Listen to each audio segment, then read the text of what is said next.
Yo, what's up, guys, and welcome back to the Football Appreciation YouTube channel. Now, Nuno looks like he's going to Crystal Palace, and I've seen a lot of Crystal Palace fans kind of not really sure what to think about Nuno. And like, as someone that's watched him for 4 years, I thought I'd do a video on it for Palace fans. I've seen a lot of Wolves fans give misinformation, which I feel like is just really unfair on Nuno.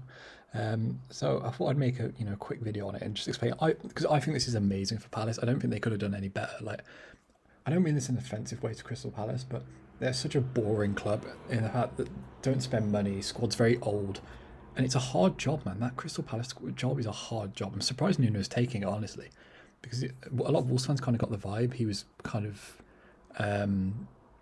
out of ideas and kind of tired and wanted to go back home. So it kind of puts that to an end. But let's start with Nuno before Wolves, because I think there's this myth that Nuno's this pragmatic manager who only ever plays five at the back, and I don't think it's true. Like, his first job was at Rio Ave. I have no idea what formation he played at Rio Ave. I can't remember, but Rio Ave, this minnow George Mendes club, like they are George Mendes' like a little pet project in Portugal. He got them promoted, then he got them to finish fifth and got them to the Taça de Portugal, which is like the League Cup final in Portugal. He did an amazing job there. He went to Valencia and he actually played a back four. He played a 4-3-3. But he went to five at the back in the big games. I remember him speaking about this. There's an interview on YouTube with him if you want to go watch it. I think there's like a YouTube channel where coaches do interviews. It's a pretty good interview. Then at Porto he played a 4-4-2, and then obviously at Wolves, I'm going to speak about that in a minute, but obviously he played a back five, right? Now, I think Nuno's an amazing manager. He's limited, granted, but the thing that Nuno's good at, always sets up amazing defence. Like in Porto fans actually liked Nuno, but the reason he went is because they didn't score enough goals. But I mean, first of all, by the way, could you say Nuno's actually a really nice person as well? Like in terms of, I know this doesn't matter, but I kind of just wanted to acknowledge it. First of all, he's a lovely human being. He's done a lot of charity work. Like give him time if he does get the job, and like he is a really nice person as well. But the one issue that does come with Nuno is George Mendes. Like those clubs I all just listed: Rio Ave, George Mendes club; Valencia, George Mendes club; Porto, kind of a George Mendes club; Wolves, obviously a George Mendes club.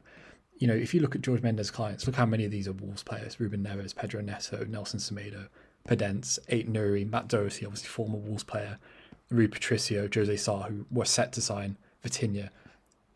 There's no Palace players on here, so I don't really know how that would work. Like apparently at Wolves, Nuno always favoured Portuguese players and like Mendes players, like Daniel Pedence, for example. Let me find Daniel Pedence real quick. We were linked to him and Dani Olmo, and apparently Nuno insisted we sign Daniel Pedence over Dani Olmo, and so I don't really know how that would work at Palace, but this is and that is one area to be concerned, right? And kind of Wolves fans are starting to lose a bit of faith in that. But look, this is a really hard job for Nuno. Obviously Palace finished 14th, very similar season to us, really. Only one place below, but that's just a pretty standard Palace season, finishing 14th. Well, this was our worst season in 4 years. So even with Nuno having a howler and missing half his first team, he still finished above Roy Hodgson's Palace. So I think that does show he's a better manager than Roy Hodgson, as much as I love Roy Hodgson. But Palace were genuinely awful last season. If you look at the Premier League table based on expected points, Palace are the third worst team in the league, below Sheffield and West Brom. Like, I think that does show a lot. So this is a massive job for Nuno. And I was looking at Palace's like most used formations, and it's 4-4-2 and 4-3-3. Nuno's never played that at Wolves, like literally ever. And with the amount of players Palace are letting go on frees, now I assume not all of these will actually leave. I assume some of them will get new contracts, right? But the one good thing about Nuno is if you have good attackers, he will organise the defence in the midfield. He doesn't need great defenders and good midfielders. He doesn't. He needs good attackers. Because I don't think he's able to coach bad attackers, if that makes sense. Which is why I think the Palace side would work. Because I like Benteke. I think Benteke is a really underrated player. I thought he had an amazing season last year. Zaha's useful. Eze's useful. Actually, we'll come back to that in a minute. Because Nuno's Wolves side kind of changed a lot. So this is Nuno's first Wolves side, right? This was the team that won the championship. And if you look at this team doesn't have many stars in it, especially at the time. Obviously, Jota and Neves were, but apart from that, none of these players are really household names. And none of those defenders, Wolves fans thought Conor Cody was rubbish. Ryan Bennett got released on a free. Willy Bolly couldn't get in the Porto team. Matt Doherty was hated by Wolves fans. We signed Barry Douglas from like Konyaspor in Turkey. This wasn't like a great Wolves side that people made out it was, but he got the best out of it. And Jota, Costa, Cavallero and Bonatini were all good as hackers that he didn't really need to coach. He could kind of just let them do their thing. So the 7 players behind the front 3, he does well with. It's just the front 3, he doesn't really... If you've got good attackers, he will get the best out of them. And then when we got promoted,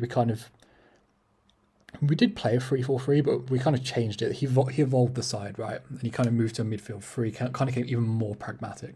Even Johnny, we brought Johnny in to replace Barry Douglas, a more defensive fullback.